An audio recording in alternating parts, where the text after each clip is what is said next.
perfectly clear, big dog. All right. What's up, Hip Hop Gamer? What's good? What's good, my dude? What's good? You already know what it is, son. Let's get it popping. I can't wait, B. I appreciate you. I've been a huge fan. Been watching since 2008. I watched just about every single video, every single interview. Big Bad Gaming, Iron Lords, Next Gen 720, David Jaffe. I'm on you. Wow. I'm on it. I'm on you. Wow. So much love, bro. Thank you, man. All right. So let the audience know who you are, where you're from, your background, and all that. I bet. So we're gonna jump right into it. Yes, sir. Yo, first off, I'm from Brooklyn, East New York, first and foremost, and my background in terms of gaming all stems from my grandmoms. You know what I'm saying? So rest in peace to my grandma, Margaret Williams, hip hop granny. She taught me how to play games when I was 4 years old, and I'm blessed. It's my career now, and if it wasn't for her, I wouldn't be doing what I'm doing. So I'm blessed, man. Honestly, man. So that's a little bit about me. You know what I'm saying? Hot 97, Logitech G, AMD, Qualcomm. My partners, we out here, son. We making moves, baby. All right. So the first question, right? What games when you was younger that your grandma used to always beat you in and used to be mad, so you had to go back in the lab like, oh, next time I play you ain't beat me. You ain't beat me. And once you beat them, it's like the greatest feeling ever. You talk trash all day. See, I beat my grandma. She was a gamer. I got you. You can't beat me no more. So what name some games back then that you beat her in and she was great at, and you finally beat her in, and you're like, okay, let's get it. I'm popping. Let's go. Talk all kind of trash. All right, so it's really mainly one game that my grandma used to get me at, and that was Donkey Kong Country. Ooh. Like, my grandma's was nicer than me, bro, in Donkey Kong Country. You know what I'm saying? She just understood timing better than I did when it came to platformers. So, like, we always had these battles, you know what I'm saying? And then she got real nice. Oh, there's another game that she was better than me at. Q-Bird. Okay, yeah, okay. I played Q-Bird back in the day, and she used to be nicer than me in that game as well, Q-Bird. So those are two games that she was nicer than me in, and I was better than her in Street Fighter, but she got some wins on me because, like, her favorite character is Bullrog, and she would hold the button and be like, 1, hold the button, 2, and stuff like that. She would catch me a couple of times with that because I'd be eager. But yeah, that's just to name a couple of the games, man. And aside from games, me and my grandmas always played spades. We always put spades together, and I ain't gonna front. Like, I used to get tight. I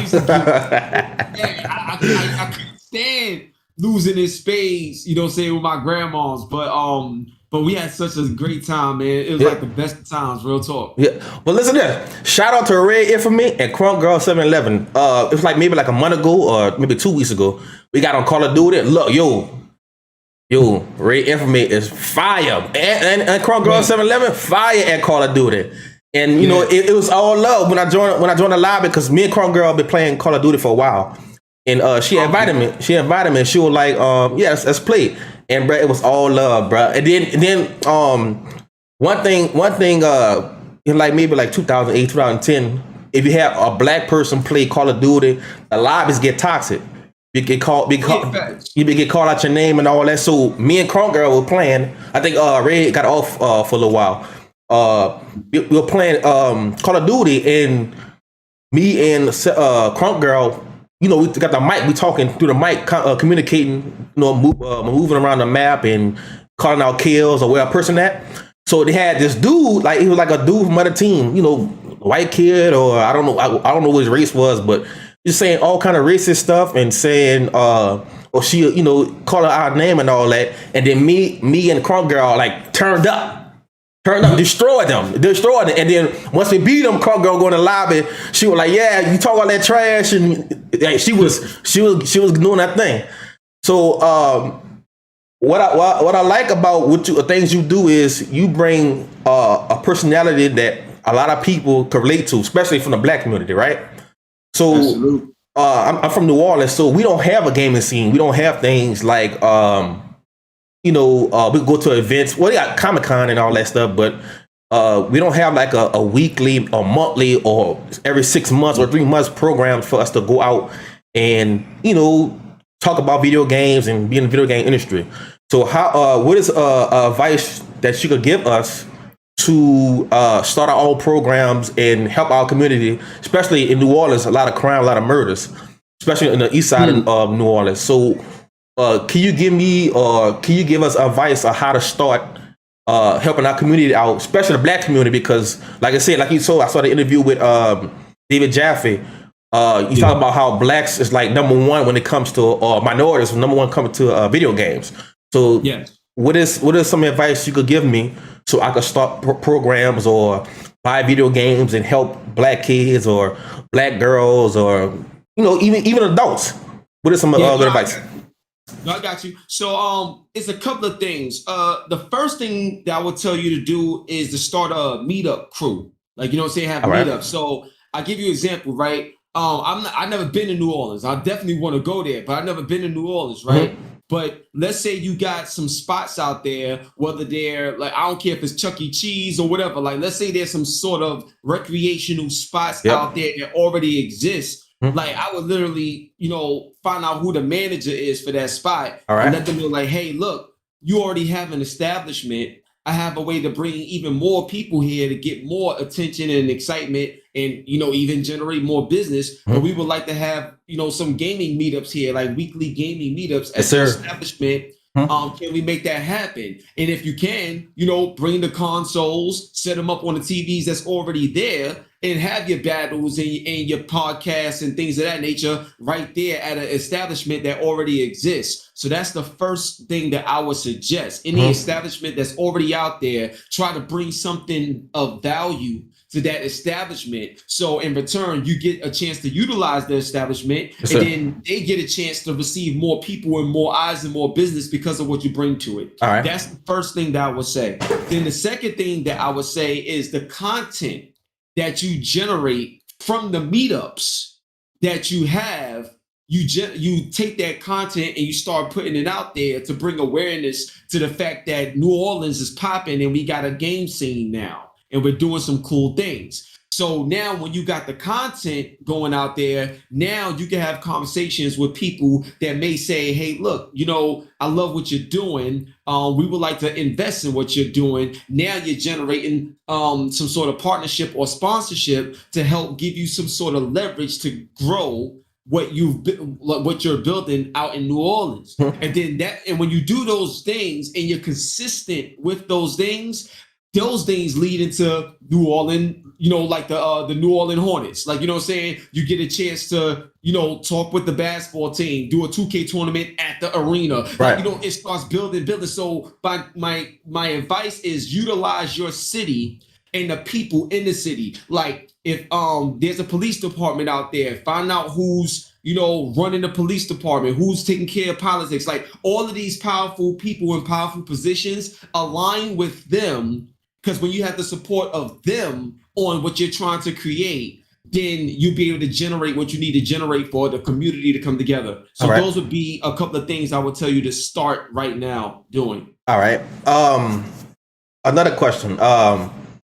Your son, right? So my kids, one about to be 9 and one about to be 7. Well, one is about to be 9 in September and one is 7. So one of the things that make us closer that I learned over the years is they like video games and I like video games. So they like watching YouTube and watching other kids make unboxing of toys. They got a Nintendo Switch. I bought them a Nintendo Switch Lite, the 2 handhelds, and I sit down. They'll go do like their favorite game is like Lego. Like the Legos games. And like, look, Daddy, look at what I do with the Legos. And it is a lot of people will say video games ruin a lot of kids' mind. But I say the same thing. What's the little games that you could go from Toys R Us or Walmart, Leapfrog and all that? Those are video games. So nobody's saying nothing about them. But when it comes to Nintendo or PlayStation or Xbox, they have a problem with. But they don't have a problem with selling touchpad games, Leapfrog and stuff like that. So, what is some advice you would give to kids who want to start gaming, who want to stream, who want to build a YouTube? What is some advice you would give them starting up? Okay, so I have advice for the kids and I also have advice for the parents. So the first thing that I would say from a kid's perspective is if you're doing it just as a hobby to have fun and everything like that, then that's what it is, and you gotta monitor that. And the reason why is because if this isn't your passion that you want to build a career out of, then you don't want this to be the thing to take you away from what you want your career to be. Right. So, like for example, if your goal is to be a basketball player, football player, whatever, you need to spend a lot more time in the gym than time on the game. You know what I'm saying? If that's what you want to be. But if you want to have a career in gaming, then as a child, you got to have a conversation with your parents and let them know that this is something that you really want to do for your career so you could get the support of your parents. Because the thing is, the worst thing that can happen is when you got a kid really believing in themselves, really trying to do something, and the people that's closest to them don't support them. Right. That's hard. That's very hard. That's how it was. Because it can make you not want to continue your dream because you look up to your parents so much and they could crush your dream because they have that power over you. Right. So the first thing I would say is, besides the conversation with your parents, let them know that this is what you want to do, you have to put the work in. So even though we play games and stuff like that, if you want to be a streamer and that's what your career is, then you need to learn about it, study people that has already done it, and understand what you want to bring to the industry. Like, what do you do, or what do you bring to the table that nobody else brings or does that's going to separate you from the pack so you can have an exclusive statement and imprint on this industry, on this culture. And when you become self-aware on what you want to do, now we can make the move. Right. Now we could really make things happen. So the first thing is self-awareness, understanding what you want to do and why you want to do it. Because if you don't know your why, then you're just going to be focused on money and followers and subscribers. And that stuff takes time. You got to be patient, and you don't want success to come too fast and too easy. Because if it comes too fast and too easy, you'll lose it faster. You understand what I'm saying? So that's the first thing. Now, on the parent side, the parents got to understand that the kids is coming up in a different era than what they did. Yes. You know what I'm saying? My era too. Son, yeah, exactly. So like my son, he don't know what a rotary phone was. Like, you know what I'm saying? These old joints, like, he don't know what that is. He's starting out with PlayStation 4. Like, you know what I'm saying? Like, he started out with that. Like, are you kidding me? iPad and stuff like that. Yeah, that's what they starting with. Yep. So because they starting with that, their beginning is so much more advanced than our beginning that we have to listen to them as well as much as we want them to listen to us, so we can have an understanding on how we can help each other. Because one of the biggest issues is a generational divide. You know what I'm saying? And that right there creates friction, and then you can't get nowhere. So that's one of the things I want to talk from a parent standpoint. You got to listen to your children. You got to pay attention to your children so you can be able to help them be guided in the right way with the passion that they have. That's one. The second thing is learn about things yourself. Like, have your own experience, because if you listen to the news, if you listen to the media all day, they're gonna tell you what they think and what they feel, and it doesn't necessarily mean that it's true. I've been told so many times that games will ruin this and games will ruin that, and I'm living proof. Of that is complete. That's complete opposite. Like games, for example, Final Fantasy VII was one of the games that actually brought me closer to my family because of the story in the game and the way you could change your name in the game as you learn about the characters and the plot and the story. It brought me closer to my family because of how incredible the game's story was when I played it. You kidding me? Yo, games is amazing. So I think that's what needs to happen. It has to be a certain level of discipline if you're gonna make it a career from a kid's standpoint. From a parent standpoint, they got to be supportive and listen and understand and take part in, instead of just brushing it off, listening to the news. And then from there, you got to hold yourselves accountable in order to have success. Yes. Now, one of the things I've been watching over your videos and career is like how you take video games. It's kind of hard, like I'm from New Orleans, so it's kind of hard to say, go to a person and say, look, the new Final Fantasy, the new Guilty Gear coming out. They'll be like, what is that? Like, what is that? And they'll be like, oh, it's video games. Oh, I don't want to hear about that stuff. I don't want, I'm like, it's a lot of things that's taken away from our community, like basketball courts, movies, especially the pandemic, everything shut down in New Orleans. So they had literally nothing. So crime went up. So then people our age, like my friends, we played Fight Night Champion. We were playing what's that game? What's the game?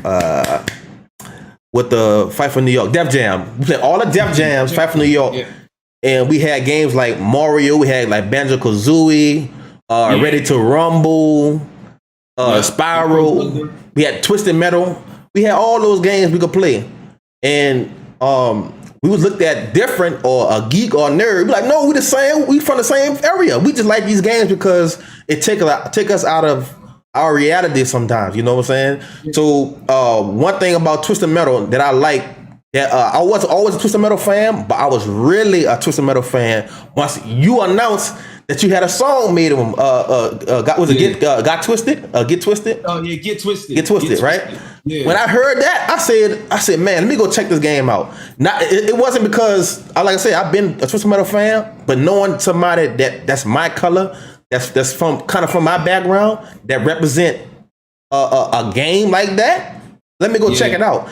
Like, I don't know if you realize that how many black folks and black kids and minorities you personally bring for your personality. The game, it could be any game, but you make that game more appeasing because you got the personality on there. I would never imagine you would have you and a battle rapper DNA on Watch Dogs. Nobody, like how you do that? It's like I said, I'm watching it. I'm like, man, how he doing this? Some journalists, they can't even get that. Right. Most journalists can't get that, but you broke the barrier. And I tell people say like, I'll give you flowers. I'll give you the seed because before the flower grow, you got the seed. You got the stuff that's that could take us to another place, and by doing that, I appreciate that. So, another question: what's your favorite E3? I'm talking about out of all E3s you went, what's the best one you like? Okay, this year nothing ever topped this year. This the best E3 ever. What's the E3 that you like? Okay, yeah. Ooh, that's such a tough question because. E3 is amazing, right? Yeah. But E3 with me is a different. Whole other level. You know what I'm saying? I tell people all the time, if you go to E3, you're gonna have a great time. Yeah. But E3 with me is a whole other level, whole other experience. Mm-hmm. I had a lot of E3s, man, that was just out of this world. But one E3 in particular that I would say was one of the craziest ones, probably the best one. So do you remember that year when Jack Tritton came on stage? And this was the year where they was talking about the DRM and stuff like that. And Xbox, I think they was $500. And then Xbox, Jack Tritton said we're at $399. I think this was 2013. Yeah. I think 2013, the same year that the systems came out. Yes, I held my belt up. And they showed me holding up the belt, and then they showed like the Final Fantasy VII remake for the first time and all this other stuff. Yo, I think that probably was one of the craziest E3s like ever because the whole trip was crazy. Like it was so much that happened that year, and also behind the scenes, man. So that was one of the best years at E3. And then another year, I just want to throw out another year. Mm-hmm. They showed Kratos. I think this was 2016 when they showed Kratos, the new God of War. The new God of War, yeah. When they showed the new God of War the first time, by God, son. Everybody was, even the internet, Twitter, YouTube. Everybody was going crazy there. Everybody was going there. Over. So I lost my mind. So those I would say is like two of like craziest and best E3s, and another but. The most important the most important E3 was my first E3 back in 2008. The reason why it was the most important E3 is because it was my first time seeing the industry, like this. We kids, we grow up, we play games, and we watching it. I never got a chance to be in it and see it from the other side. So that was the most important E3 I've been to because it made me realize that this is a sad reality, but obviously I made it work over time. But it made me realize that no matter where I go, I'm just another Black person in another area. Yeah, I was met with a lot of negative stuff from some power people, from some industry people. I'll just say that it was crazy. And then the thing is, I told my grandma, like when I told my grandma that I was going to E3 and I was going to LA, she was like, this is real. Like she was so happy and so excited for me. It just brought the tears out. So the first E3 was the most important E3. I learned a lot, been around a lot of people, and it helped. Everything wasn't all, bad. I had some moments, but for the most part, everything was amazing. But it let me know that a lot of people, I understand why people feel like they don't belong in the industry. Yeah. And I'm the kind of person where I was like, nah, this is my industry. This is our industry. And we're going to change this way of thinking. And I'm going to make sure that happened. And I just wanted to make sure that my voice was heard, my energy was felt, and my positivity was shown because I genuinely love what I do, and I genuinely love people. And my goal was to give the industry and the whole gaming community overall, my goal was to give the industry what my grandma gave me. Right. That was I understood my purpose that much more. And that's what I've been doing. And I've become, in this day and age right now, I've become literally the best version of myself. I have an amazing life. I have an amazing life, bro. So actually this, what if you'd have brought your grandma to an E3 event? That would have meant to me. Since I know your background, okay, I don't know everything, but I know your hip hop granny was like number. Yeah. What if you what if you bring your grandma to E3? What if you would have brought her to the first E3? To me, knowing your background, that you probably would have, it probably be even more better because now, okay, she the one who taught me how to play video games. Now I'm bringing her to an event so we both could experience video games, new stuff that never came out, new experiences. So you ever sat back and thought like, man, what if I'd have brought my grandma to the first event? Would that how would you felt if you would have brought her? Bro, that's a great question, man. Nobody ever asked me that. And I'm going to tell you something. After the first E3 that I went to, like I said that, I was like, yo, I got to take grandma here. Like, you know what I'm saying? Like, I literally said that. But I'm going to just keep it real, man. Like when you dealing with, like, money tight and you can't move around, do certain things, like, it's hard. It happen. And then the timing of a lot of the timing of E3 and certain things, and my grandmother, I am as well, but my grandmother, she's heavy with a lot of activities in the church, so she always wants to be yeah. And stuff like that. And also, my grandma, she had cancer.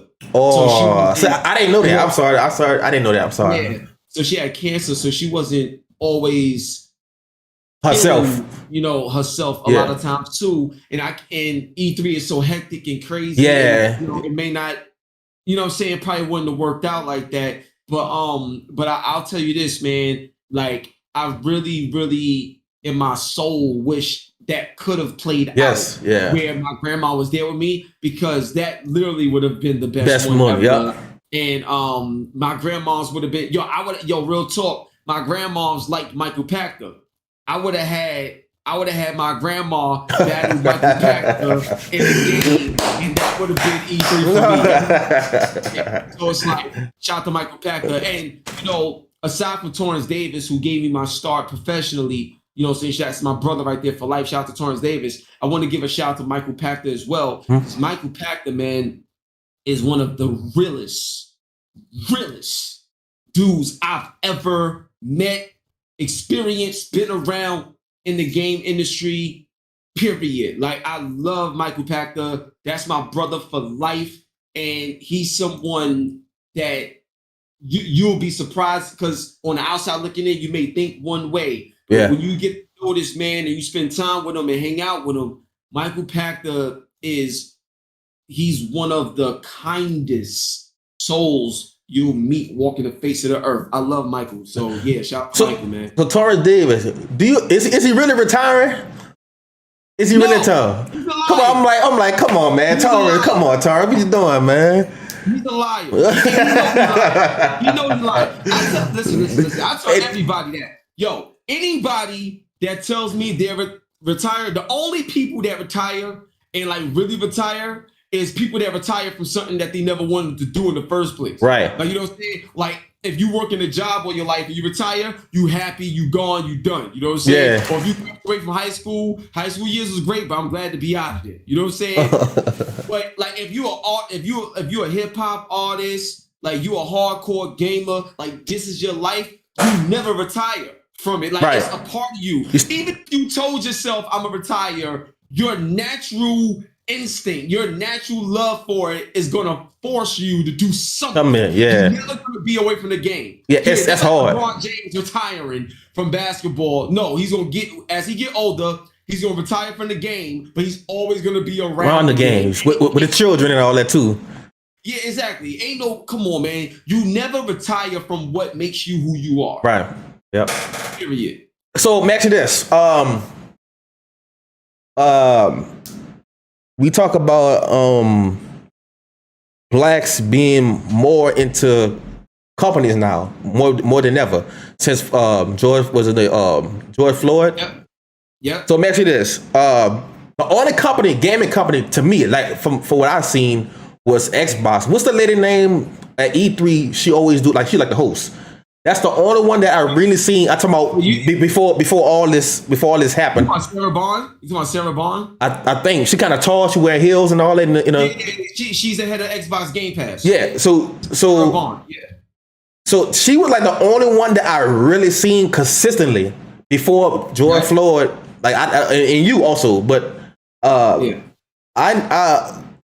if you could make because I know you watch RDC. Do you watch RDC? Yeah, RDC World. Yeah, RDC World. I check them out sometimes. Yeah. So if you make all black journalists, or you can make a group like a Black Avenger. What group of black journalists would you make, or would you make a company around? You including 4 other people.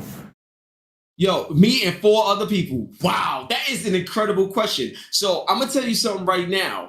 It's funny that you asked me this question, because this is literally something I've been thinking about for a while, but I had to make sure certain things on the back end was right. So when we do this, it's right. It comes out strong. So one person that I will definitely have on that Avengers team is my girl, Red Infamy. Yeah. Easy. You know what I'm saying? Red Infamy. I'm definitely gonna have her on there. So that's one. My boy Godfrey from Game Attack Radio. Yep. Godfrey, definitely gonna have Godfrey up there. So that's 2. Then I'm gonna have I'm definitely gonna have let's see. This is tough.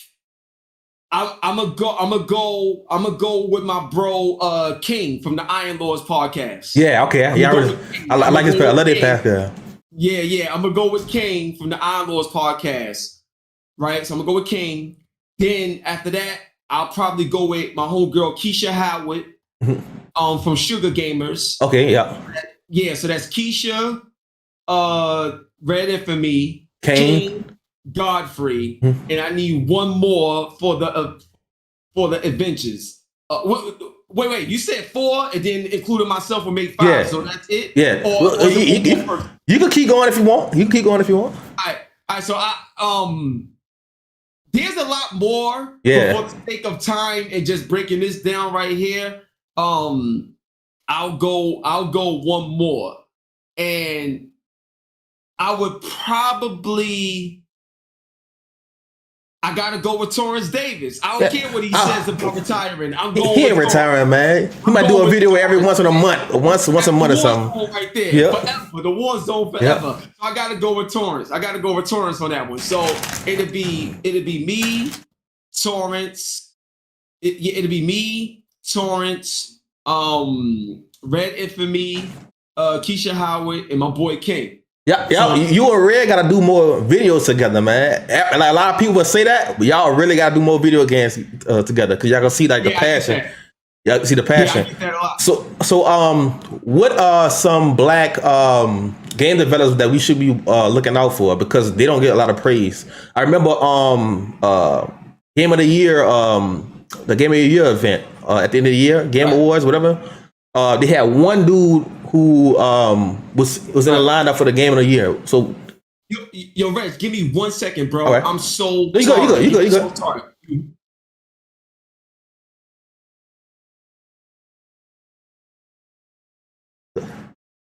So you got some questions to ask him? He can't. Yo, bro, I apologize. You good? It's good. Yeah, but can you name some black developers that everybody needs to start looking out for because we don't get that representation at events and stuff like that. Got you. So Neil Jones, who just came out with Aerial Night, definitely gotta show love to Never Yield. Decoy Games. Definitely got to show love to Decoy Games with Swim Sanity. My dude JD Clarkson, he has a brand new basketball game that he's working on right now. That's really, really dope that he's trying to build. That's just to name a few.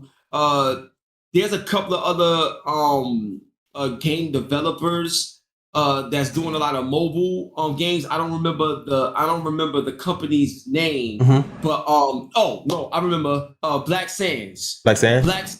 So they have a manga and comics and everything like that, anime, but they have a game being built from the manga that they created, and it's called Black Sands Entertainment. So yeah, right now between Neil Jones, Black Sands Entertainment, Decoy Games, y'all definitely got to check them out. They are creating some amazing titles. Also, Dinga and them, they got their AAA deal over at Bethesda. They the ones that's doing Kenna. No, that's not Bethesda, or is it? I'm trying to remember who's doing Kenna Bridge of Spirits. I forgot what Arcane. I think Arcane is doing that. But Kenna Bridge of Spirits. That's another game over there. And then you got what's that? Like I said, my man JD Clarkson. He has a basketball game he's doing. What's the game you streamed? It's like a side scroller, but the music, depending on the music, is depending on the obstacle. You know what I'm talking about? The game you streamed maybe a month or two ago. The game I streamed. Yeah, it's like they highlighted green or highlighted blue. What's that game? It's a side scroller. He was running. Dude running. I forgot the name of the game. He streamed it. Dang. I play so many games. I'm trying to remember. It's the one that with the hip hop music. Yeah, that's what I was talking about. Never Yield. That's Neil Jones. Oh, all right. So Maxie, what if you could make some more music? What games would you want to be a part of? Strictly to music. Oh man, so many games. Well, one, I wrote a song for Deathloop. I actually have a song for Deathloop right now and stuff like that. So, I'm in talks right now. That's all I can say. But I got a song for Deathloop right now. So that's one. That game Sifu. Looked crazy. That was shown on PlayStation's showcase. Peace. I definitely want to do a song for that. Sifu is crazy. There's what's that other game that's coming out? Forspoken. Yeah, I'm looking forward to that, especially with a black female lead. I got bars in my mind right now that'll take that joint to a whole nother level. So I definitely want to do something for Forspoken, and just to name another game. There's a game that a lot of people may not be aware of, like they may have forgotten about it, but it's gonna be a big, title, when it comes out. But I think when Ubisoft finally decides to like show off Beyond Good and Evil 2, Yeah. Okay. I definitely want to do something for that. So let me ask you this. Why not do anything about Grand Theft Auto? That'd be a good one too. That'd be a great one. Yeah, like what's so funny about Grand Theft Auto, I can make songs for all of that stuff. I can make songs but the thing is, hip hop is all over that. Our culture is all over that. Right. So to me, in order to make a bigger impact, I want to have our representation in games that normally don't get it. Okay, got you. I got you. I give you an example. Like, if you play a lot of these Final Fantasy games, and if you play even if you play Animal Crossing and all this other stuff, if you play a lot of these games, we're not utilized. We don't get that representation. So to me, it's a bigger impact to do something that's not the typical norm. That's why I didn't say NBA 2K. That's why I didn't say Madden. You know what I'm saying? Because these is games that already got that, and it's a given. You're gonna get that. Right. So in order for me to break a barrier, I would love to do songs for like the Sifu game. That would be a dope game to do stuff to. It's kind of like Wu-Tang and their impact in hip hop. Who would have thought that these kids from Shaolin, from Staten Island, would have karate, martial arts, alter egos, because the way it's marketed, that's only for Japanese people or Asian people or something like that. The stereotypes. You understand what I'm saying? We all love that culture. We watch fights. We watch martial arts. We love that stuff too. So why can't we be a part of it? So to me, I would try to do that to break more barriers. All right. Okay. What's your favorite game that had a black lead?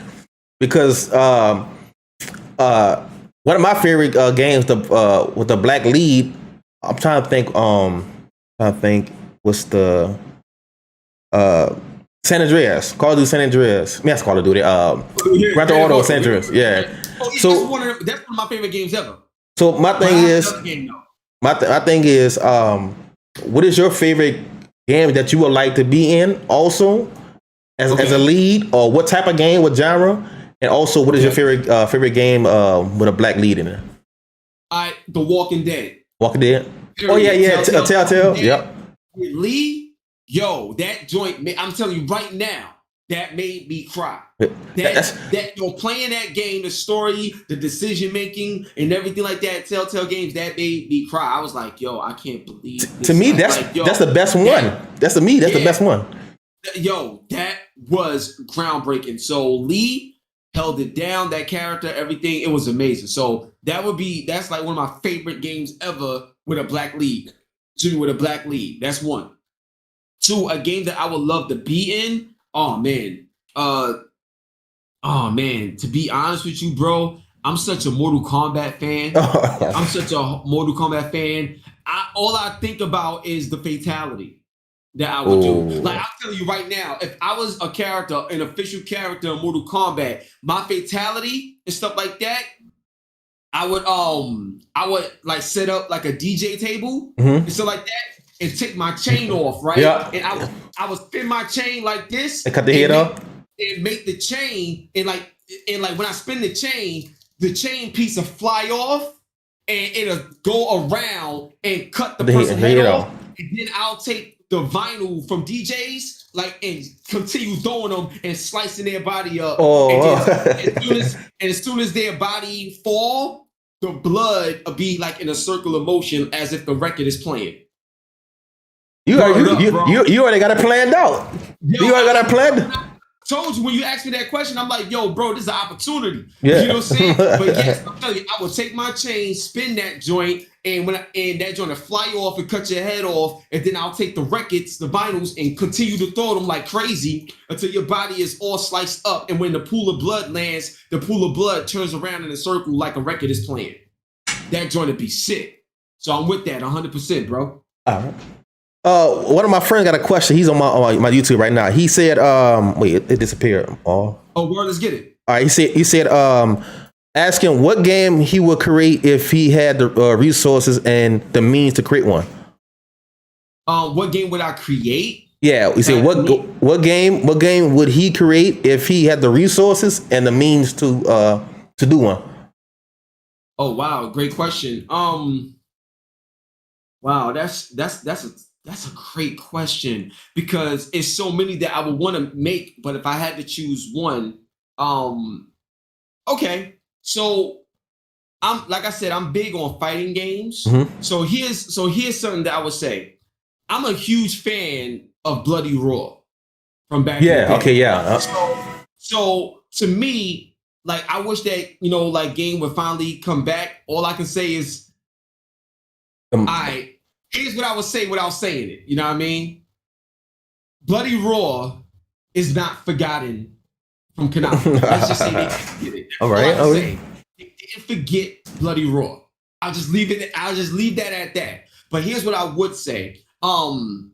In this futuristic world that we living in, and cyberpunks and all this augmented reality, like all these other things, I would love to do a fighting game that's like a blend between something dealing with like Ready Player One and cyber and Persona. So Persona, if you play that game Persona, it's literally that, a persona that represents you. So us as people, we all have another side to us, you know what I'm saying? It's like a deeper layer to us. So I would love to actually have a fighting game, and then when you get to a certain bar or a certain level, that persona comes out, and when you change, the whole level change, and you fight and your opponent is fighting in your world. So man. Yo, bro, it'd be crazy. So I love fighting games, man. So it'll definitely be a fighting game, but a fighting game that takes your personality to a whole nother level, and it'll be really, really, really violent. Really violent. When I mean violent, I'm talking about if you ever played Bushido Blade, it was so real where if you stab someone in the leg, they're fighting with one leg. You know what I'm saying? It was so real. Oh, I would have it where if I fight and I break your arm, you can't use their arm. You know what I'm saying? Your arm is messed up. And there wouldn't be a health bar because your body would represent the damage. Kind of like UFC. Like UFC in the corner, they have it'll glow red if it's. Yes, but obviously to a whole other level. But yeah. So back to this. Do you think they're gonna come out with a technology to where it's like a full bodysuit, right? And let's say, I think they already have something like that, but where you wear a whole body suit, and let's say you play a video game, Call of Duty, Halo, whatever, and they shoot you in your arm, you could actually feel the vibration, or you could feel heat. Do you think there's something out there already? I know they probably got the vest, but I'm talking about a whole body suit. You think there's that's a new technology that could, like haptics, put haptics in a full body? You think they will ever come up with something like that already? So you're right. They do have that. It does exist in the form of like a chest, like a vest thing. You know what I'm saying? The only thing is, with products like that, I don't think people would invest in them to be commercial products that people would just go to the store and buy. I think it's one of those situations where if you go to Dave and Buster's and you put the suit on and have that experience at the location, but as a commercial product, nah. And the only reason why I say that is because you got to think about all the different sizes of people. Right. Yeah. Okay. There's a lot of nitty gritty details that wouldn't be valuable for it wouldn't be valuable for a company to invest that much money into technology that exquisite, that futuristic, for it to fail miserably because it wasn't welcoming as an end user. So I don't think that they'll ever have that. All right. Let's see. All right. What is your favorite game of all time in each genre? One game. You don't got to do 5, 4. Just one game each genre.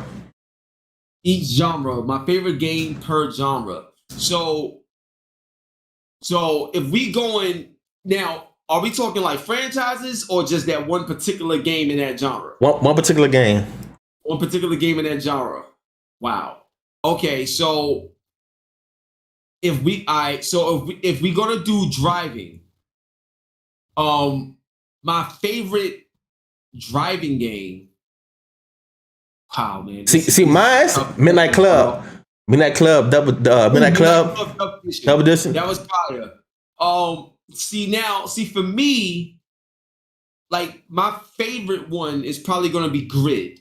Mm-hmm. Okay, yeah, okay. Grid is one of the most underrated racing games, and I was so excited when they announced Grid Legends. But Grid is such a great balance of a real game and it's tough because it's a toss-up between Grid and Drive Club. I don't care what nobody say. Drive Club was my game. Yeah, I remember that. Yeah. I love Drive Club. But Grid, because of the damage and the feel of the game, the city, like the AI, Grid had so many elements that was just great, but it was underrated. Like, so Grid would definitely be my favorite racing game of all time right now. I love the Crew too as well. That joke was dope too. I like the Motorstorm. I'm like, you think Motorstorm will come back? I love Motorstorm too. Yeah. You think Motorstorm will ever come back? Motorstorm, you know what? Honestly, I believe it will because you got to think in this day and age what those games could be with the hardware that's out now. It'd be out of this world. So yeah, but Grid is an incredible game. I love that game. I just love to play it. Mm-hmm. So Grid is great. Fighting game of all time. Whew. And they like that Tekken. Yeah, I love Tekken. Fighting game of all time. I'm probably leaning more towards oh man, gonna be here all day with this question, bro. I would probably go with oh man. So I fighting game. My favorite fighting game of all time is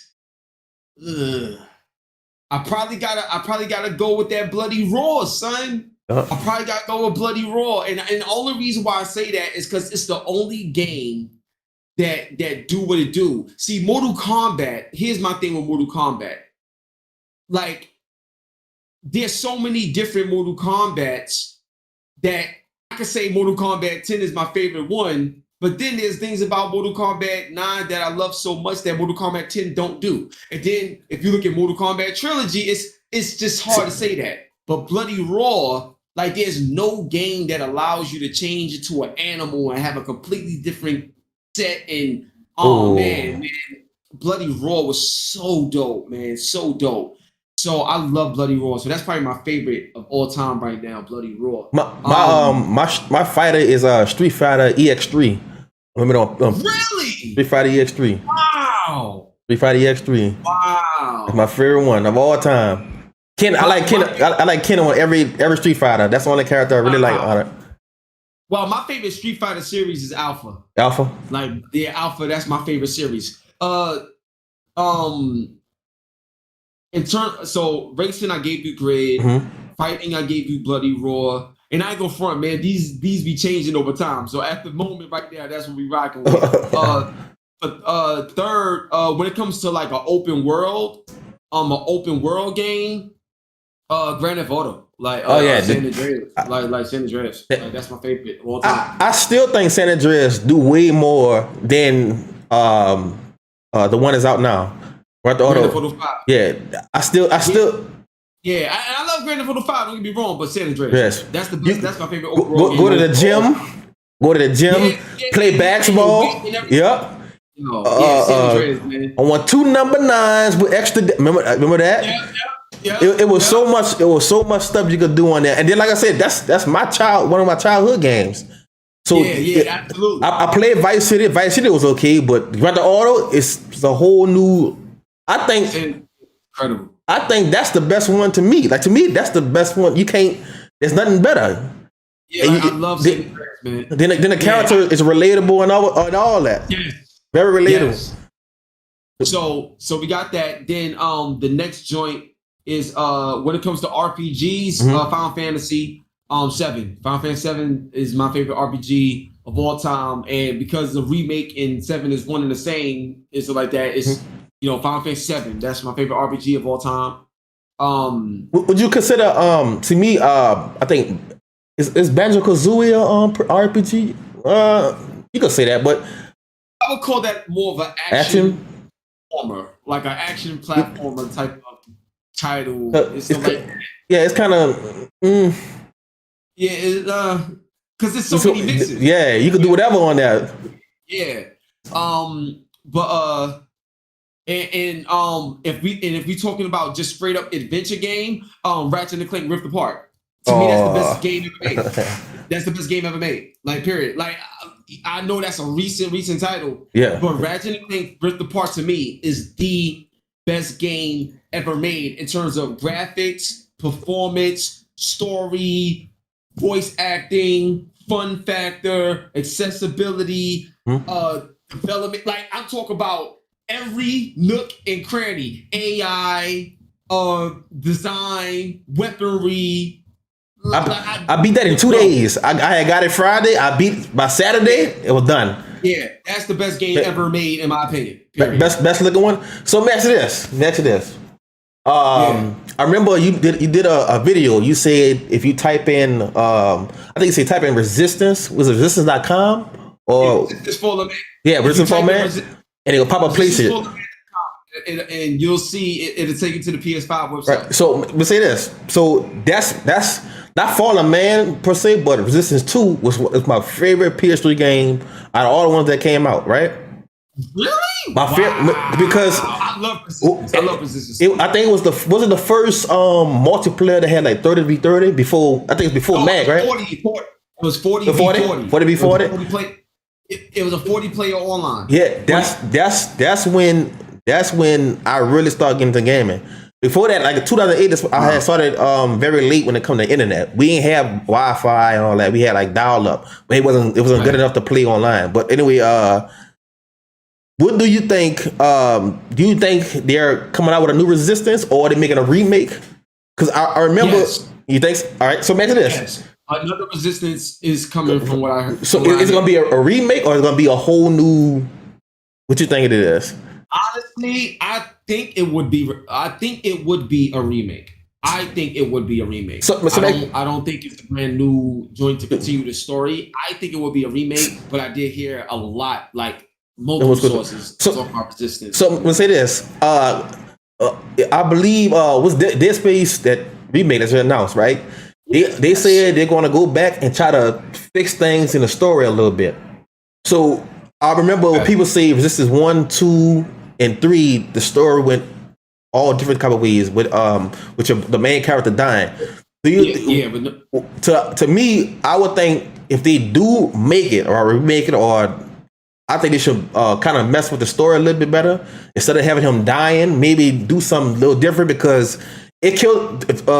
Resistance 3 killed the franchise. I'm like, man, it was a good game. It was good. It was a fun game. I love the multiplayer, but they killed it so hard. That's kind of like it dropped off. That's like one of the worst. People say Mass Effect, but Resistance and the potential it had, it dropped. I'm like, come on, man, why they do that? It was dope, but the story and the essence was gone. Yeah. So what I would tell you is, if the next Resistance that come out, the best way they could bring that back to life is if they do a reboot. Yeah. Whereas Resistance 1, 2, and 3 happened, and now this is a whole reboot. So pretty much you got a brand new story in the same world of Resistance, but it's a brand new story, a different person, so they could be able to get the story on track to make it so that people will be engaged with it again. Yeah. I think if they did that, they could get away with what they dropped off with part 3. All right. Another thing, God of War, the one that came out recently, 2018, right? That's the best franchise ever created, in my opinion. So match this. So when you play the story, right? Remember they had what is it Greek mythology when Kratos was in the first one, right? Right. So they got the Greek mythology. All right. So remember in the story they had 4 different logos, right? So they had the Greek mythology, the Nordic, and I think I don't want to say the Japanese or the Asian. It was one of the Asian groups, and the Egyptian. Do you think? Do you think since you've seen that they're gonna have Kratos in different cultures? You think so? I'm gonna tell you. I'm gonna tell you right now. The only reason why I didn't really put this out yet is because it's kind of like I don't have enough sources. Yeah, enough information. Yeah, for confirmation and stuff like that. But what I will say is this: Kratos could potentially become a Marvel character for real. And I mean, you got Thor. You got Thor. He's in the. Yeah, I know. But see, here's what I want to tell you. Years ago, I'm not sure if you remember this video, but I visited Sony Santa Monica Studios. Yeah, I remember that. Yeah. Yeah, so I've been to the studio. I have tons of conversations. And let's just say, there's been a long roadmap. There's been changes along the way, obviously, but there's been a long roadmap with the Kratos character. And there was talk of Kratos somehow being able to join in the Marvel universe. So movies, movies or comics? What you mean, movies? Like as an actual character in the world. So movies, like all of this other stuff, but it's a Sony character in the Marvel universe. So instead of just having these characters that was created by the Marvel license join in games, now a lot of the characters that was created from game developers is looking to join into different universes, like the other way around. And Kratos is supposed to be someone that's going to be joining the Marvel universe. And based off what I was exposed to many years ago and seeing what's happening now, it's very, very, it's more believable now than before that Kratos will eventually become a Marvel character that Sony will license to Marvel to be in that universe. And he could fit too. He could fit. Yeah, he got a similar background to Wonder Woman and to me he could definitely fit. To me, I would say out of Marvel, and I think he'll be great in DC. He'll be great in DC. It's Kratos, bro. He'll be great anyway. Yeah. So I don't care what it is. I remember you broke the story about him being in Mortal Kombat. A lot of people don't. I mean, people get credit now, but that was a huge. Like I say, he could be on DC. He could be a great character in DC. I gotta see him more in DC. To me, if it put him in the Marvel, I'm talking about movies. I don't know if they're gonna put him as brutal though. You know how brutal he is.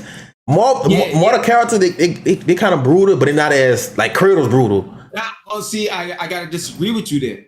Do you remember the last Wolverine?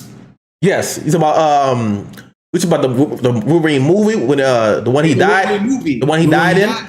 That was a brutal movie. It was rated R, if I'm not mistaken. Yeah, but everybody was surprised that they went that route. But the thing is, that's Fox. Is that Fox or was that is that Marvel? Fox, huh? Well, you talking about the company that the company that did it? Oh, that's a good question. Because Fox, they don't care. Yeah, Fox, they don't care. On Wolverine movies, they show everything, blood and being cut up. On Marvel, they, kind of like they show blood and all that, but it's not like. Yeah, but it's PG-13. Yeah, because it was with Disney. That's kind of why too. Disney. Yeah. So I say Kratos, like I said, DC, they could go full blown. I'm talking about ligaments and him braids. That'd be good. I can see him in DC, but I can see him in Marvel. But like I said, they kind of go. I gotta say water him down, but it wouldn't be as brutal. I think he'd be the best Marvel character, simply because he's that brutal. I'm excited, man. Kratos, whew. And there was a gentleman. His name is Jaimon. I forgot his last name, but Jaimon. He that's the black dude that did the Blood Diamond movie with Leonardo DiCaprio. Oh, you talking about? Yeah, I did talking about. Yeah. He did it. Never Back Down movie too, huh? The first one, huh? Yeah. So Jaimon, I interviewed him. I didn't. You know, so fine. I didn't put that out. I still got sitting on that. What? We should wait. We should waiting for some information to come out first, then drop it. Yeah, like Jaimon. Let's just say that he would do the Kratos character. Like I can see him. Yo, if they pay me, I would do it in a heartbeat. I can see him. Shout out to Sophie. So that could be crazy. So Maxie, this too. This is what I don't understand too. What is Kratos? What is his race? It's kind of hard because he plays he got a black voice actor. Like, what is he? Is he Greek or is he? Well, it's confused. I'm confused a little bit. Well, what I would say is if you look at Kratos before the ashes, that he was black. It came on his body. He looked black. Like he looked like he had that like a brown skin tone to me. But at the end of the day, Christopher Judge is the new Kratos, and before that, good. Before that it was TC Carson. They're both black voices, so black voice, black person. That's it. I think too. If you played the Vita, I don't know if it changed. What's the Vita? His brother was kind of dark. Yeah, his brother was kind of dark. So oh man. So actually this God of War was it Extinction? Extension? That multiplayer Ascension. Yeah, Ascension. So let me say this: the multiplayer was underrated. Very underrated. My cousin still to this day be like, "Yo, bro, he be on PlayStation Now, like the PlayStation Now service, trying to play online. He loves it that much." Right. That's because it never happened before. I think simply because a lot of people are used to him just being a single player character. You can't, but. You can literally make your own god and use Zeus or Hades. That was underrated. Maybe I think it was before its time. I think it was before its time. Well, here's the problem. A lot of times you see people trying to do something because it's a trend in the industry. Oh, okay. So the thing is, as a loyalist who's like fans of God of War franchise, when they see God of War go multiplayer, immediately something feels out of place. It's like it's like you're trying to force multiplayer because the trend right now is multiplayer. So look, everybody can't be Call of Duty. You know what I'm saying? Everybody can't be Fortnite. Everybody can't be what these other companies are. And the thing is, when you're in a creative industry, but we see you copying everybody because you're trying to make money and do extra stuff, they get watered down. You lose the very essence that made you special. Right. And it's not that you're not successful at what you're doing. So it's like, come on, bro. So that bothers me. I can't stand that. Because it's one of those situations where all you're doing is creating a stain on your resume that didn't need to be there. Right. So imagine this. Dead Space. When they announced it, let me tell you this. I think the best experience gonna be on PS5. Let me tell you why. Of course. The 3D audio, right? So you know how the necromorph, they'll come from the vents or they come from the ceiling. So imagine you in the hallway, and look, it could be a good VR game too. But imagine you walking down a hallway, right, and you hear something way in the back with the 3D audio. You hear something coming through the vent, and you turn around, you don't see nothing, and then all of a sudden it pop in your face. I think it should come with the VR. That'd be a great VR game. Imagine the headset with the 3D audio headset. Bro, I'm gonna tell you something right now. Since you brought up 3D audio, if you can, I know you're recording and doing your thing, but if you can, go to immerse.gg. IMMERSE.gg. Go there right now. Wait, say it again. IMMERSE. .gg. .gg. Go there right now if you can. Thank me later, but go there right now if you can. Oh, okay. Wait. I'm on the website right now. Powered by Embody.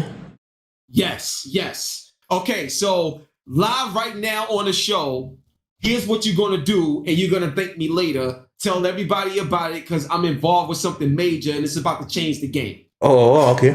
So now look, and I already did the interview and everything. It's coming out next week, but I'm gonna give you an exclusive right now. Okay. Bro. So check this out. You remember when Mark Cerny was talking about one day you might be sitting in your ear? Yeah. So you can get it's here now, and I already did it. It's here now, and I already did it. And what you're looking at right now is how you do it. Do me a favor, bro. Download that. Okay. Do your free trial. Download that. Uh-huh. And then it's gonna tell you to take a picture of your ear. And when you take a picture of your ear in 30 seconds, the way your ear, because I hear things differently from the way you hear it, from the way your man in the background hear it. Like we hear things differently because our ear is different. We are different people. So just like our vision is different, you understand what I'm saying? So your ear, imagine being able to hear games, hear music, hear movies, the way your natural ear is supposed to hear it when you have headsets on. So what I want you to do is download this and follow the instructions, right? And when you do that, I want you to play a game, and then I want you to turn off the spatial audio and then turn it on. And then when you check out the difference, thank me later. Wow. Hey, I'm gonna do that. I'm gonna do that too. I'm gonna do that. Imagine this. So you saying and then make sure that on the game that you're actually playing, you go to the audio and you set it to like surround sound settings or whatever settings headphones on the audio. Yeah, whatever sounds the best. So man, you say take a picture, right? So when they take a picture, is they reading all the details of your ear? Wow. is being downloaded and detected via AI. Wow. So depending, like you say, depending on my ear shape, is how I hear a game different from everybody else.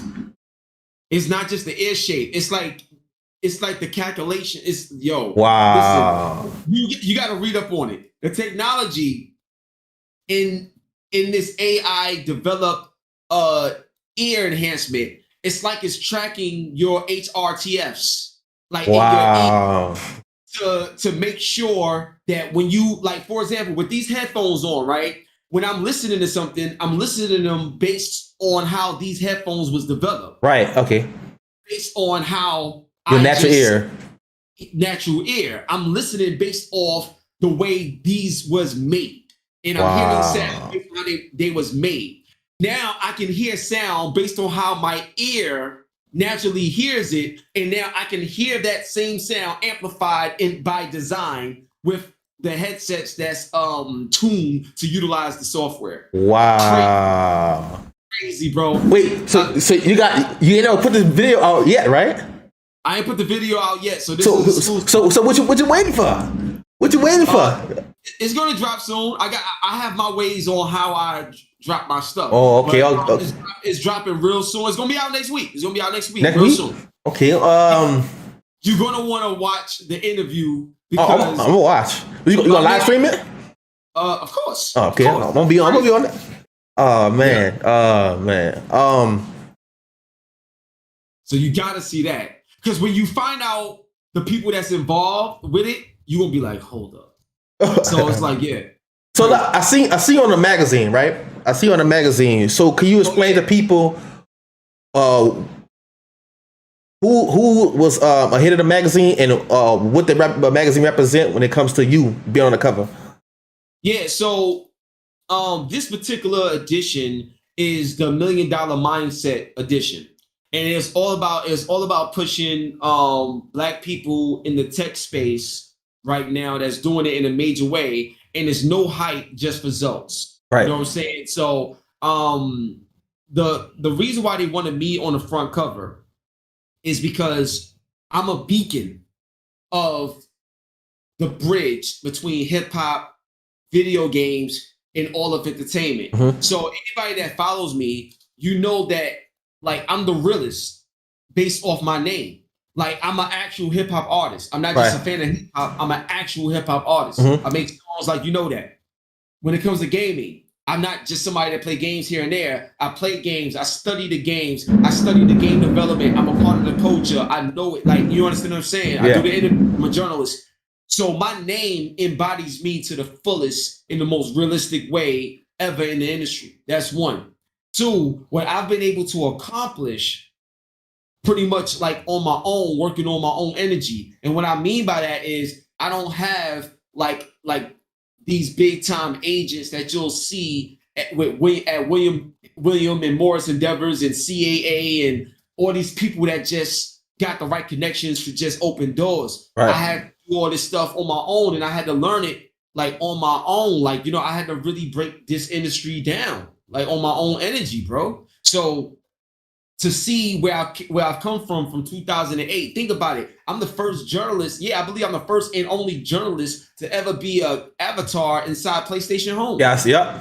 Like, you understand what I'm saying? Like, but at the time, especially back then, it wasn't cool to support somebody like me. Right. Because I was the person that broke all the rules of the standards in the industry. See, the industry, it was so business and corporate and corrupt that real gamers couldn't really shine because you was always told what to do because it was so much about money that you couldn't really just be a gamer. It felt a lot of things felt scripted. Like I feel so exactly. So what's like was the EA thing, right? He's a wrestler? He's a wrestler, right? I think he's a wrestler, right? Was he a wrestler? The host? You talk about my man Austin Creed. Exactly. Yeah. That's my bro right there. So yeah. So my thing is and shout out to Paris too. I love when Paris was on that Xbox. Yeah, So my thing is why you don't be on a host for PlayStation since you had a relationship with them with the home? Why you can't do an event like State of Play or you know, when they do or not, it will bring a different culture. Since we already know that blacks are number one when it comes to, you know, buying video games and stuff, you'd be a great representative. So yeah, well, so I'm gonna just tell you the truth, man. So now it probably can happen, but this is nothing new. So like in 2008, that was my first year and stuff like that, learning everything. In 2009 and on, I had these conversations. I spoke with tons of people. For example, like I had conversations with Jeff Keighley. I was like, yo, look, bro, on the bonus round, you know, you got Michael Pachter there and you got Ingai Crow. Ingai Crow is black. He's with Newsweek. You know, that's great. But there's so many other people out there and you have an incredible platform. Mm-hmm. Like we got to change it up. And I don't mean just let's get a black person that's like already major doing something. Right. Like, get more people that's up and coming that has something to say, that's great at what they do, that like help them out. You know what I'm saying? Like that stuff didn't happen. Then I spoke with different companies, different PR companies back then. And I was like, yo, look, a lot of these games that y'all bringing out and the marketing behind them, why not get us to be the face of the marketing? Right.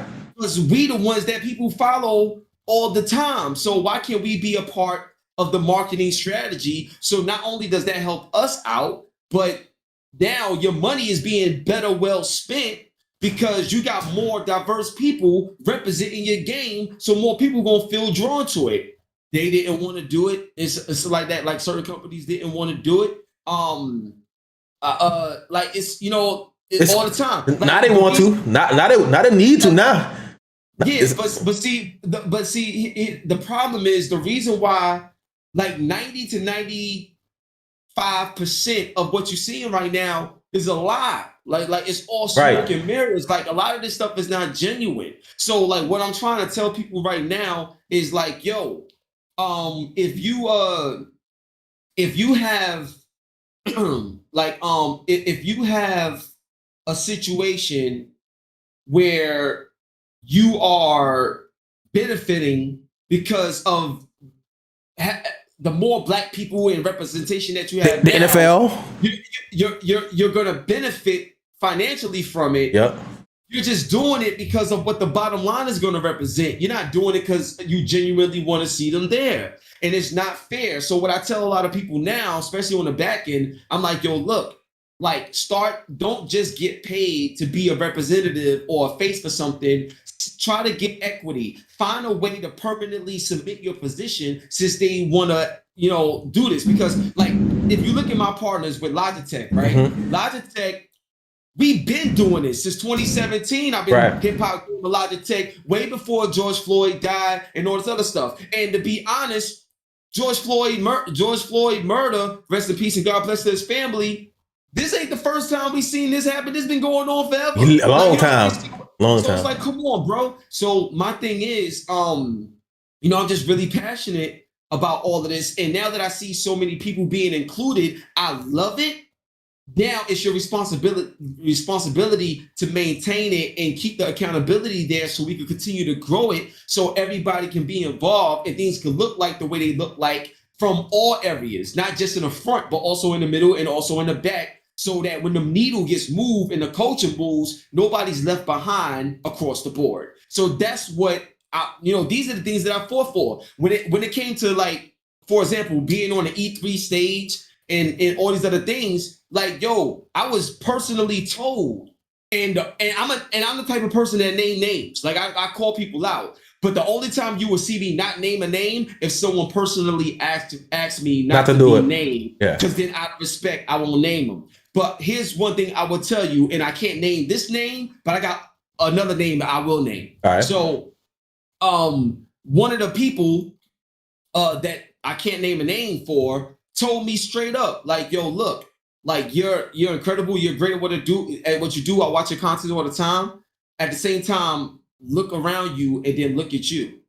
Like, yeah, I remember that. I remember that. A lot of people feel that you're unprofessional, you don't do this, you don't blah blah blah, and you're not following the standards of the industry and blah blah blah, and they don't want you to be the face of the industry. So, for example, when I was on N4G and I was the face of N4G. Every week I got a show come out. I'm number one. I want to cut you off. I didn't know anything about N4G until you was on there. I didn't know anything about it. Crazy. I didn't know nothing about it. Yeah, but that's what I'm saying. It's like, me being successful is not just about me being successful. It's going to change the landscape of everything. So my thing is, when I was on N4G and I was the face of N4G all the time, the people behind N4G was like, yo, we got to stop this. We can't have this. And if people don't believe me, yo, I could show you like Twitter messages, even from NeoGaf. And NeoGaf did the same thing that N4G did to me. And I recently just now got an apology for things that happened way back then. And because it's cool now. It's cool now to do that now.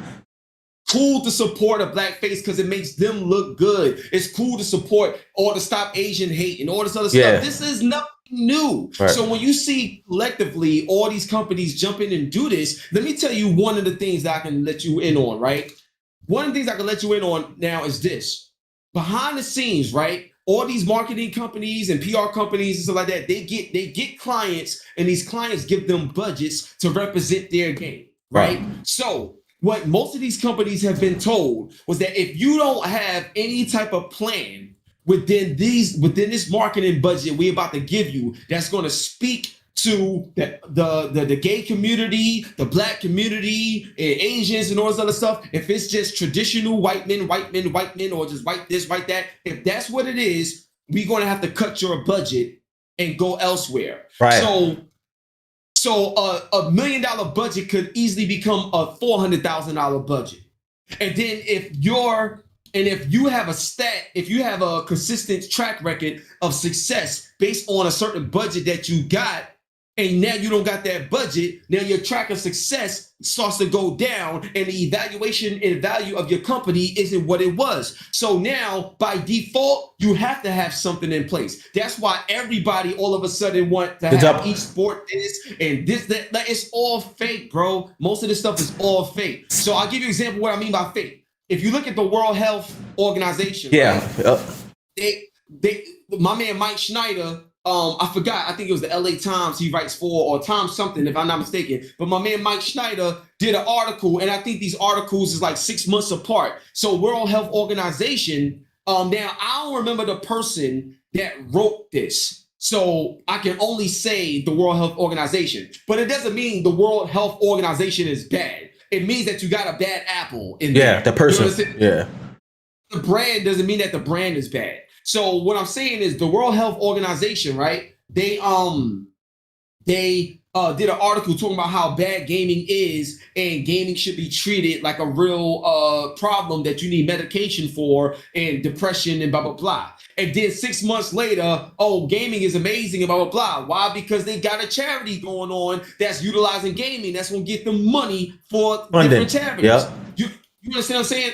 That right there was just blatant. And then like another scenario is for example, wait, what was it? Oh, my shout out to my man Shane Satterfield from Shifted. That's my bro right there. We even had conversations about stuff, and he helped me. He helped me out a lot in the industry. And he was telling me that, yo, back when I was coming up, if IGN was seen associated with GameSpot, that could mean you get fired. Like, it was very, very ugly and very nasty in the industry behind the scenes, like at a professional so-called level. You understand what I'm saying? And remember, I never had a job in the game industry. I've always been independent, moving to the beat of my own drum, leading the pack. Notice how everybody is doing what I was doing now. You know what I'm saying? Like, a lot of this stuff comes and stems from me. But don't get no credit at all for that.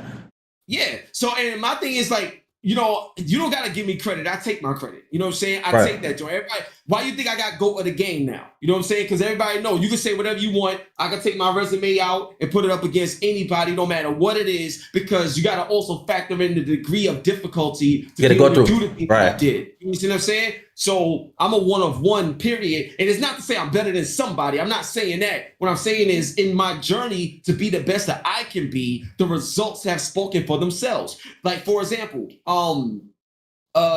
when going back to Shane Satterfield, a lot of people, the way the industry would like come against me is like certain people would be told not to associate with me, not because I did something wrong or bad, but because the more light and the more shine I get, the more the industry is going to start to change. Think about it like this.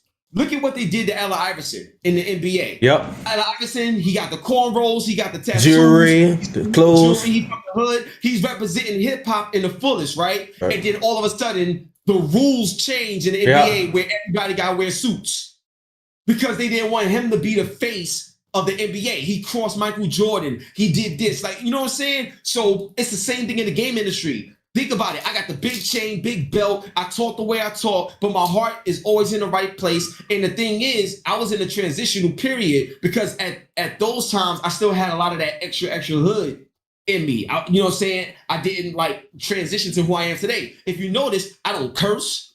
You know what I'm saying? Like, anymore. Like, I always put God first in everything I did, but my relationship with God and just my energy is so much more profound and evident now that there's a lot of things in the past that I did that I'm not proud of that you will never see me do again, which is great because it's a representation of growth. So yeah. So at the end of the day, bro, all of this stuff right here that I'm seeing, I'm happy that I'm seeing it on the surface side. I just want to make sure that in order to keep this energy going, we can't take our foot off the gas, and we got to get value on the back end, not just we got to have value in every area of the game industry, not just in the face as a representative. So, I'm gonna say this, right? Remember in the NBA, the Allen Iverson thing, he changed the rule, right? Now you see NBA players before games, they actually filming players walking in with different clothes, chains. Now that's the NBA. NFL, right? Remember Chad Johnson? Chad Johnson's celebrating now. Now they got a celebration camera on him now. Like the what's another one? We didn't say Fortnite. I love Fortnite. Fortnite, you will never see a black dance, a dance movie they came out with before then. Now that hip hop or black culture is high, oh yeah, let's do it. And then a lot of people with Fortnite, a lot of people like, man, you taking my dance move and putting it on there without properly paying me or doing stuff like that. So I get what you're saying. Now watch this. Now watch the upcoming years coming up. You're gonna see people wearing chains and coming different how you were before. People gonna start hopping on the train now. People gonna start coming with grills and fitted caps and exactly. Cause now it's profitable now. Yeah, before, exactly. yeah. And the thing is, everything that's happening now, I've been talking about and pushing since 2008. Yeah. So now that I see it happening, I'm like, it's great.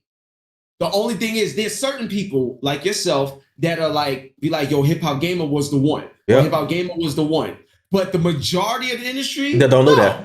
Yeah. They're not gonna do that. Wanna know why they're not gonna do that? Because a lot of the people that wouldn't give me my credit is a part of the reason why I never got credit. You understand what I'm saying?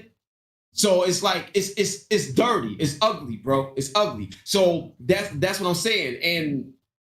And another thing is, put it like this: when the truth walks in a room and certain people get uncomfortable, right?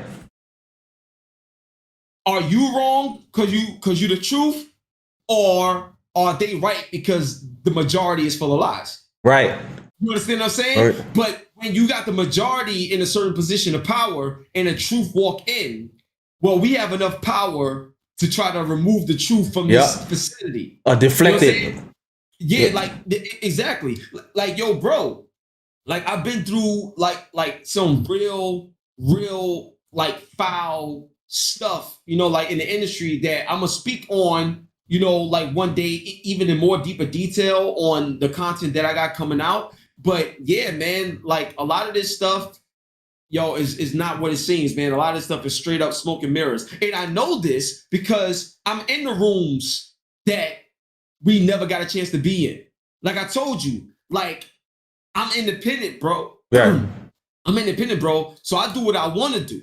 But what I'm doing is positive and full of love. Remember, as a journalist, look at everything that makes me me. Mm-hmm. Journalist, music artist, host, content creator, streamer, business consultant. You understand what I'm saying? I got major partners. Major. Yep. You understand what I'm saying? You in all areas of entertainment.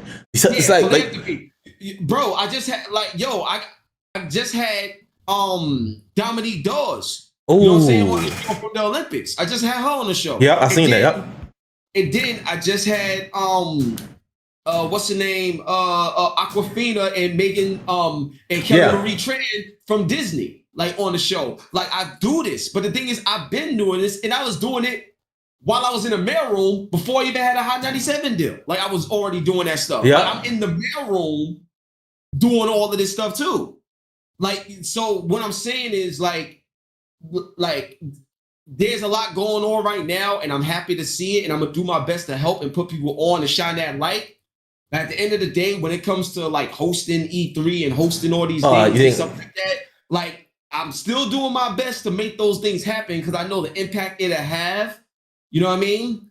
At the same time, I was never, ever the face that they wanted to have to represent gaming, because there's a lot of people that is very, very, very racial. And there's still to this day in high positions that is racial as well. And that stuff will come out in due time. I remember I seen the interview with David Jaffe. You had said that one particular person. I remember that. Another thing. When I talked about I got two more questions and I'm gonna let you go.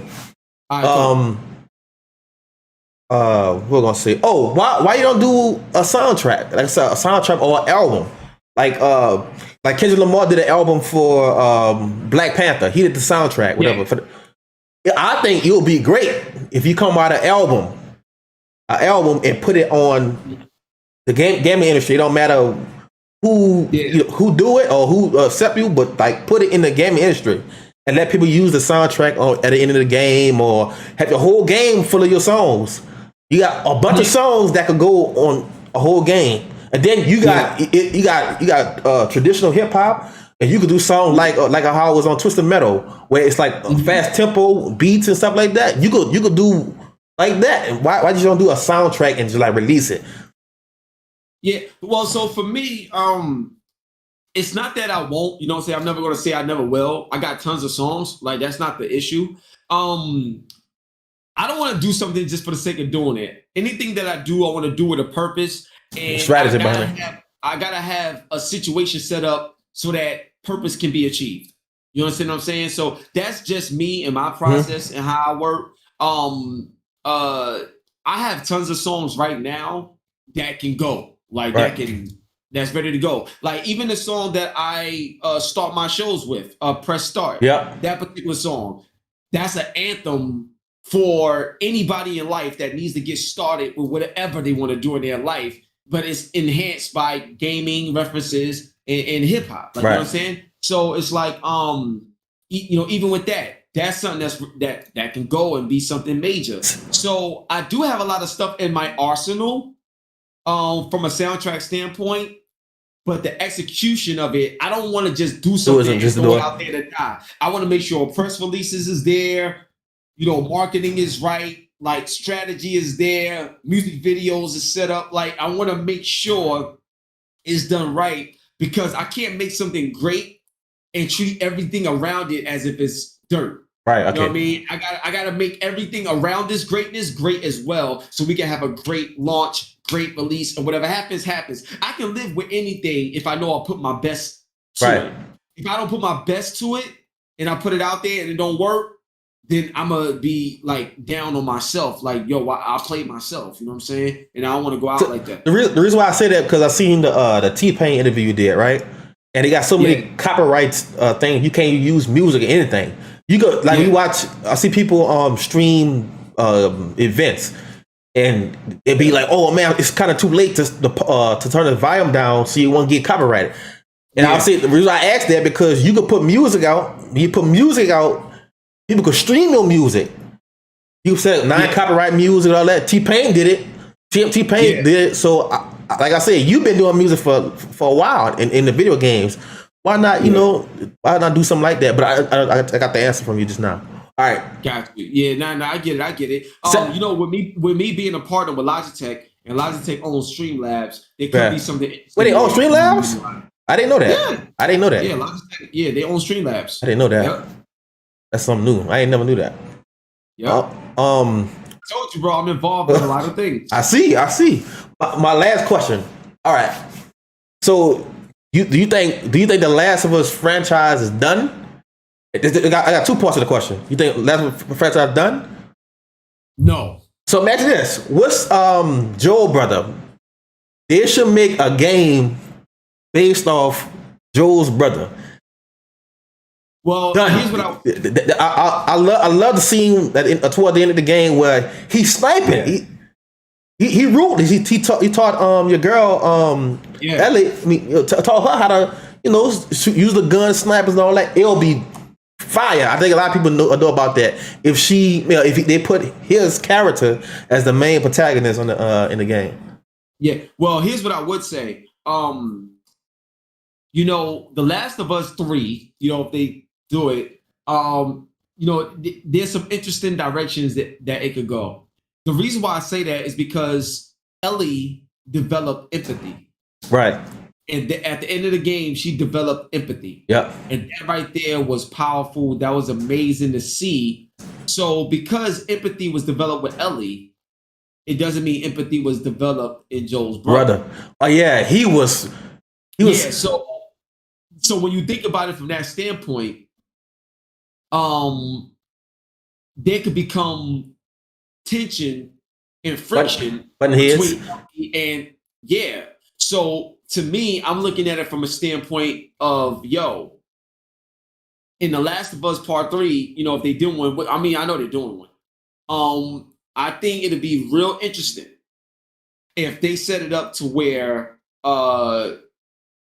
you have it set up to where Joel's brother have a moment where he's like reflecting back on the times of him and his, and his brother. It's a whole new storyline.